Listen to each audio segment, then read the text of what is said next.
ఈరోజు మా working president KTR గారిని ఉద్దేశించి కొండా సురేఖ గారు రాష్ట్ర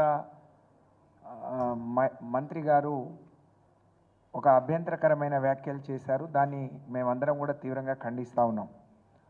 వాళ్ళ పనితీరు అంటే పని లేకపోతే వెనకటికి మన సామెత చెప్తారు, పని లేని ఆయన ఏదో పిల్లి తలకాయ కొరిగినట్టు.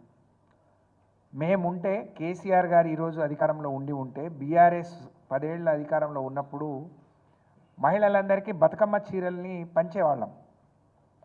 ఎంగిలి పూల బతుకమ్మ రాష్ట్రంలో మహిళలందరూ దసరా పండుగను రాష్ట్ర పండుగగా చేసిన తర్వాత మహిళలందరికీ దసరా కానుకగా బతుకమ్మ కానుకగా చీరలు ఇచ్చినాం.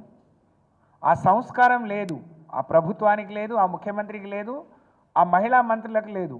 కానీ ఈ రాష్ట్రంలో మహిళల్ని ఉన్న 2 మహిళలు కూడా రాష్ట్రంలో ఉండే మహిళల సంస్కారం అంటే వాళ్ళిద్దరే సంస్కారవంతులు, అందరూ వాళ్ళనే గౌరవించాలి. వాళ్ళకి ఎవరేం చేసినా చీమ చిటుక్కుమన్నా వాళ్ళని ఎవరు ముట్టుకోవద్దు, అందరూ వాళ్ళ వైపే ఉండాలి. కానీ మిగతా మహిళలు మహిళలు కాదు, మనుషులే కాదు, వాళ్ళ కుటుంబాలు లేనట్టు మాట్లాడుతున్నారు. ఇది నిజంగా శోచనీయం. దీన్ని తీవ్రంగా ఖండిస్తూ ఉన్నాం. ప్రభుత్వం వచ్చిన ఇన్ని రోజుల్లో మహిళల మీద దాడులు జరిగినా, హత్యలు జరిగినా, ఆత్మహత్యలు జరిగినా, రేపులు జరిగినా ఏ రోజు మాట్లాడలేదు. వాళ్లే పైపెచ్చు మహిళా నాయకురాలై ఉండి రాష్ట్రంలో అనేక మంది మహిళల గురించి మరి చాలా పలచన చేసి మాట్లాడారు. ఉదాహరణకు కవిత గారి గురించి ఆమె జైల్లో ఉండి బాధపడుతుంటే ఆమెదో రుద్రాక్ష మాల వేసుకుంది, తాళి అడుగుతుందట. ఆమె తాళి వేసుకుంది నేను ఎప్పుడు చూడలేదు. మరి కవిత గారి ఇంట్లో సురేఖ రోజు ఉండదు కదా.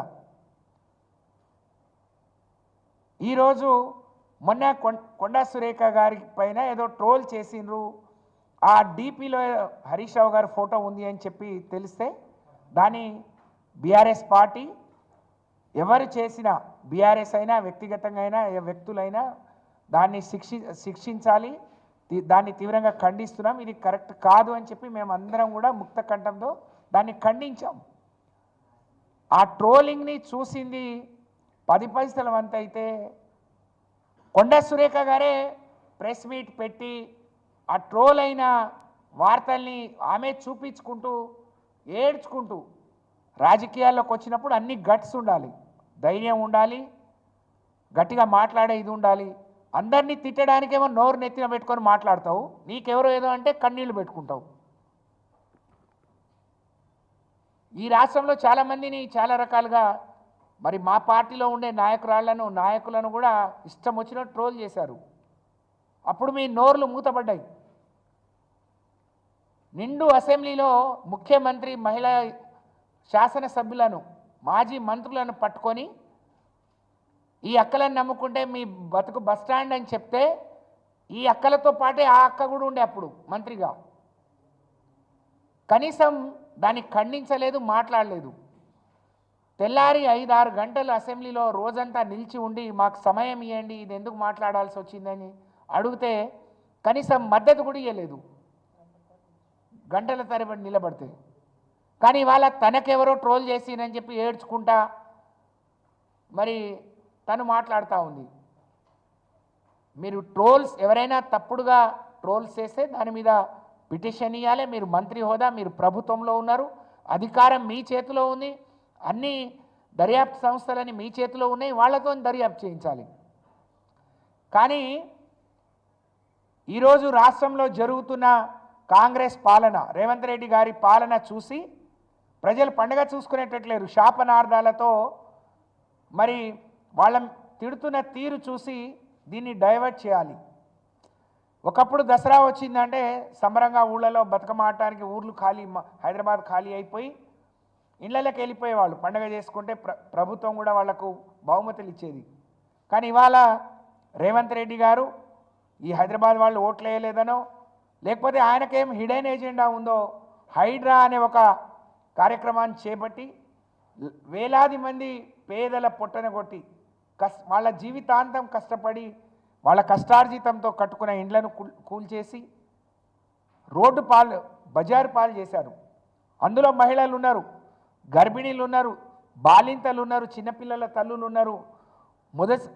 ముసలి వాళ్ళు ఉన్నారు, వాళ్ళ పక్షాన మాట్లాడండి. వాళ్ళని సమర్థిస్తున్నారు మీరు.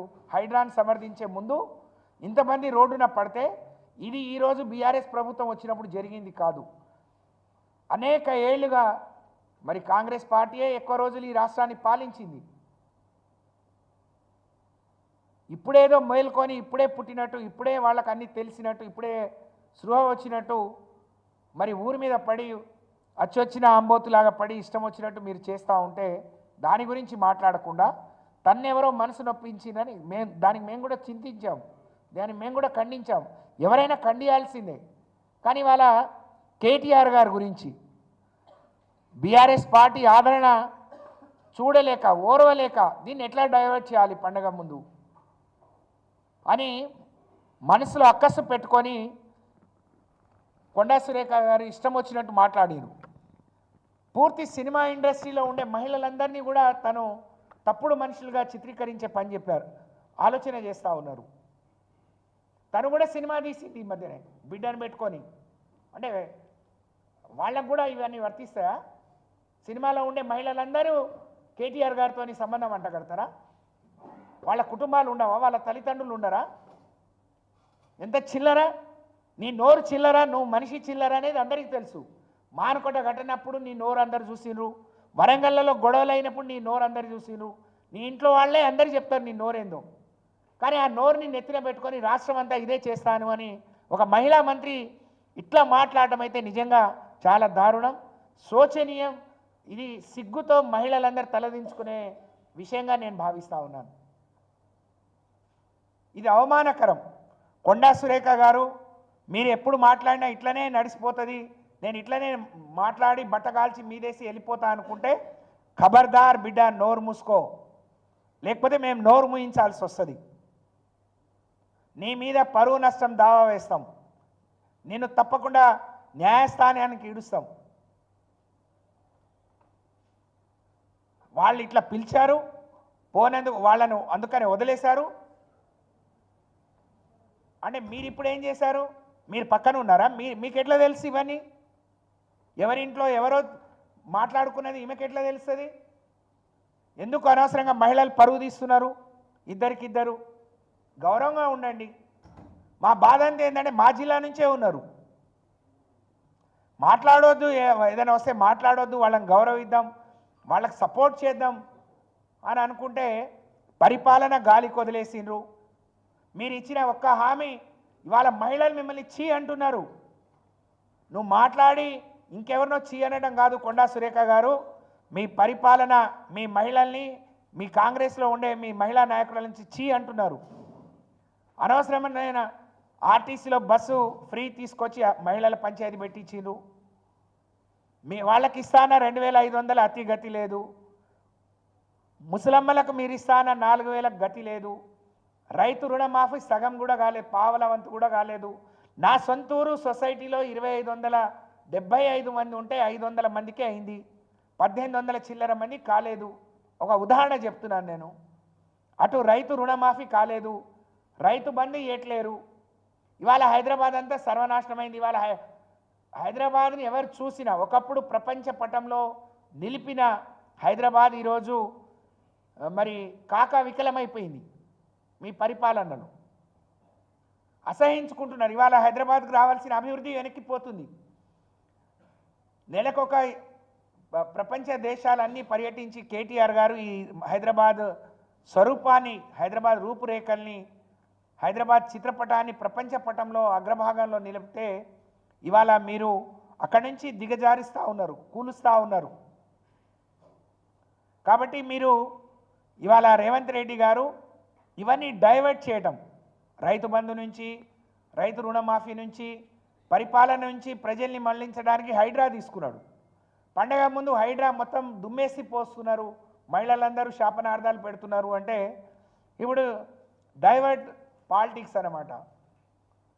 మహిళా మంత్రులను సికండీలుగా పెట్టుకొని ఇవాళ రేవంత్ రెడ్డి గారు ఈ ప్రభుత్వం వాళ్ళను ముందుకు నడిపిస్తూ వాళ్ళతో ఇష్టం వచ్చినట్టు మాట్లాడిస్తూ మరి ఏదైనా చేయవచ్చు అని అనుకుంటున్నారు. ఇది పొరపాటు. ఇవాళ మిమ్మల్ని అసహించుకునే పరిస్థితి వచ్చింది. వాళ్ళ మిమ్మల్ని అసహించుకుంటున్నారు. మేము కూడా మహిళలుగా సిగ్గుపడుతున్నాం. ఇన్నేళ్ళు రాజకీయం చేసినాం. మంత్రి ఒకసారి కావచ్చు, ఎమ్మెల్యే ఒకసారి కావచ్చు, కానీ 30-35 ఏళ్ళుగా ప్రజా జీవితంలో ఉన్నాం. ఇంత సంస్కారహీనమైన మాటలు ఒక నాయకుడిని టార్గెట్ చేసుకొని మాట్లాడటం అంటే ఇప్పుడు అర్థమవుతా ఉంది. ఇవాళ కేసీఆర్ గారు వాళ్ళకి సమయం ఇద్దాం బయటికి రావద్దు అనుకుంటే, కేటీఆర్ గారు చేస్తున్న పనితీరు, హరీష్ రావు గారు చేస్తున్న పని, ప్రజలకు అందుబాటులో ఉంటున్న తీరు, ప్రజల నుంచి వచ్చిన వ్యతిరేకతను, వాళ్ళు రోజు రోజుకు వాళ్ళ పడిపోతున్న గ్రాఫ్ని ఏ విధంగా సరి చేసుకోవాలి, ఏ విధంగా దాని నుంచి డైవర్ట్ చేయాలని చెప్పి మరి కొండా సురేఖ గారు ఇదంతా మాట్లాడిరు. దీన్ని తీవ్రంగా ఖండిస్తూ మీ నోరు అదుపులో పెట్టుకోండి. కొండా సురేఖ గారు ఆలోచించాలి. అంటే ఆమె మాట్లాడిన చాలా గొప్ప మాటలు అందరూ హర్షిస్తారంటే నిన్ను అందరూ అసహించుకుంటున్నారమ్మా. నాకంటే వయసులో పెద్దదానివి, నాతో పాటు రాజకీయాల్లోకి వచ్చావు, కానీ నీ మాటలు నువ్వు మార్కోట్లో ఏం మాట్లాడినావు, ఎవరెవరిని ఏం మాట్లాడినావో రైల్వే స్టేషన్ సాక్షిగా మాట్లాడినావు, ఎవరి ఇంట్లలో కాదు.